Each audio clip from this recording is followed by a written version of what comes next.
আসন্ন বিধানসভা নির্বাচনে ৭৬ নম্বর জলঙ্গি বিধানসভা কেন্দ্রে বামফ্রন্টের সিপিএম প্রার্থী ইয়ানুস সরকারের সমর্থনে জমজমাট নির্বাচনী কর্মী সভা অনুষ্ঠিত হলো। গোটা জলঙ্গি ব্লকের বিভিন্ন প্রান্ত থেকে শয়ে শয়ে সিপিএম কর্মী সমর্থক দলীয় লাল পতাকা হাতে নিয়ে সভাস্থলে উপস্থিত হয়েছিলেন। শুক্রবার বিকেলে সাগরপাড়া রক্সিমোড় এলাকায় আয়োজিত এই কর্মী সভায় প্রধান বক্তা হিসেবে উপস্থিত ছিলেন সিপিএমের রাজ্য সম্পাদক মোহাম্মদ সেলিম। এছাড়া উপস্থিত ছিলেন সিপিএম মুর্শিদাবাদ জেলা সম্পাদক জামিল মোল্লা, জলঙ্গি বিধানসভা কেন্দ্রের সিপিএম প্রার্থী ইয়ানুস সরকার, আহ্বায়ক আবু বাক্কা সহ দলের অন্যান্য নেতৃবৃন্দ। সভায় বিধানসভা নির্বাচনে সিপিএম প্রার্থী ইয়ানুস সরকারকে জয়যুক্ত করার কৌশল নিয়ে বিস্তারিত আলোচনা হয়। নেতৃবৃন্দ গ্রামীণ এলাকার প্রতিটি ভোটারের কাছে পৌঁছে যাওয়ার জন্য কর্মীদের প্রতি বিশেষ আহ্বান জানান। কর্মী সভা থেকে যেভাবেই হোক ইয়ানুস সরকারকে জিতিয়ে আনতে হবে বলে জোরালো ডাক দেওয়া হয়। সভা শেষে প্রার্থী ইয়ানুস সরকারকে সঙ্গে নিয়ে একটি বর্ণাঢ্য পদযাত্রা অনুষ্ঠিত হয়। সাগরপাড়া রক্সিমোড় থেকে সাগরপাড়া থানা কালীতলা পর্যন্ত চলা এই পদযাত্রায় অংশ নেন মোহাম্মদ সেলিম, জামিল মোল্লা, আবু বাক্কা সহ দলের বিভিন্ন স্তরের নেতৃবৃন্দ।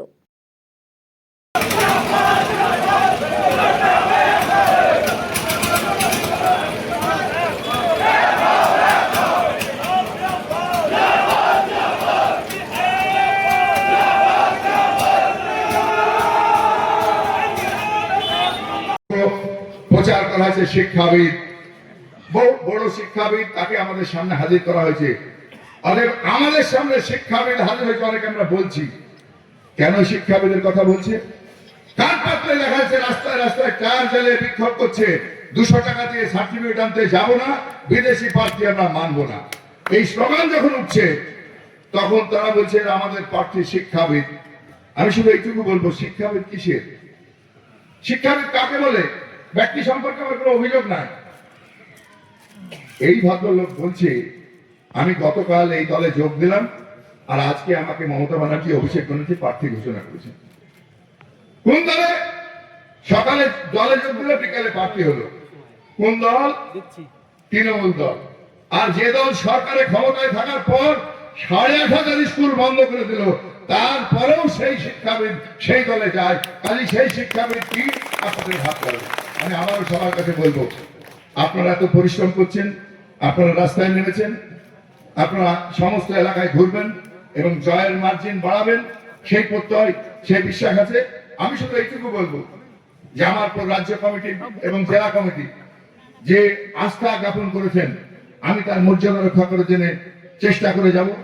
আর হচ্ছে এইটুকু বলার যে আমরা অনেক রাজনৈতিক লড়াই আন্দোলনের মধ্যে দেখেছি।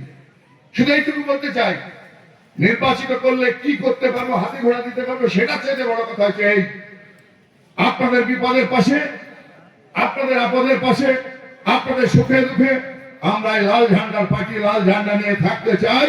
জীবনে কখনো, জীবনের শেষ রক্তবিন্দু দিয়েও আপনাদের এই লাল ঝান্ডার পাশে আমরা থাকবো, এই প্রতিশ্রুতি দিয়ে আপনাদের সবাইকে অভিনন্দন জানিয়ে আলোচনা শেষ করছি। ইনকলাব জিন্দাবাদ, সিপিআইএম জিন্দাবাদ। শুধু জলঙ্গি দমকল নয়, দমকল এই মহকুমায় 3টি আসন সিপিআইএম বামফ্রন্টের তরফ থেকে, রানীনগর, জলঙ্গি, দমকল। সিপিআইএম জিতবে, বামফ্রন্ট জিতবে, এটা মানুষ বলছে। তাছাড়াও পাশে হরিহরপাড়া আছে, তারপরে আমাদের আরো যদি এই মুর্শিদাবাদ লোকসভা কেন্দ্রে দেখো, তাহলে বাকি আসনগুলো তো জোরদার লড়াই হবে। যেটা হচ্ছে আমাকে থেকে মনে হচ্ছে বহিরাগত। আচ্ছা, এই যে তৃণমূল বিজেপি মিলে যে এসআইআর করছে, এটাই তো সব মুসলমানদের বহিরাগত বলে নাম বার করে দিচ্ছে। এটা তো আরএসএস এর কথা, এটা মমতা বলে। আর শ্রমিক রাজনীতি বোঝে না, শুধু চুরি জোচ্চুরি মস্তানি গুন্ডামি বোঝে। এই জন্য যা মমতা বলছেন তাই বলছে। এটা বুঝতে হবে ওকে, যেটা মমতার ভাষা। বহিরাগত আমরা বলি না, আমরা দেশের মানুষকে সবাইকে দেশের মানুষ মনে করি। আচ্ছা, রফা হয়েছে, যখন রফা হয় তখন কিছু দর কষাকষি হয়, সেই দর কষাকষি হচ্ছে, চিন্তা করতে হবে না, আগামীকাল সব হয়ে যাবে। তো মুর্শিদাবাদ জেলায় এখনো 7খানা আসনে আপনাদের প্রার্থী দেওয়া বাকি রয়েছে। না, 7খানা নয়, 15টা হয়েছে। সব অনেক হয়েছে। তো কোনো ধোঁয়াশা আছে আইসিএফের সঙ্গে? অনেকগুলো হয়েছে, শুধুমাত্র শামশেরগঞ্জ বাকি আছে, সাগরদিঘি বাকি আছে, হিসেবটা পাকা। আচ্ছা, সাগরদিঘি কি কংগ্রেসকে সমর্থন করবেন? হ্যাঁ, সাগরদিঘি থেকে কংগ্রেসকে সমর্থন করবেন?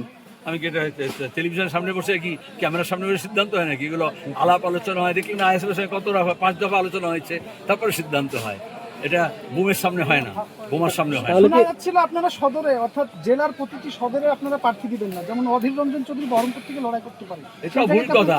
প্রত্যেকটা সদর দেবো না, বরঞ্চ দেবো। কোচবিহারেও দিচ্ছি, আগে ফরওয়ার্ড ব্লক লড়তো, আমরা আলিপুরদুয়ারে দিচ্ছি, আগে আরএসপি লড়তো, রায়গঞ্জে লড়ছি, আগে কংগ্রেস লড়েছিল, শিলিগুড়িতেও লড়ছি। ভুলটা হচ্ছে কেন? আর আমরা এখনো বহরমপুরের সিদ্ধান্ত ঘোষণা করিনি, কারণ দেখো ইবতদাই ইসকে রোতা কে আয়, দেখি আগে আগে রোতা কে।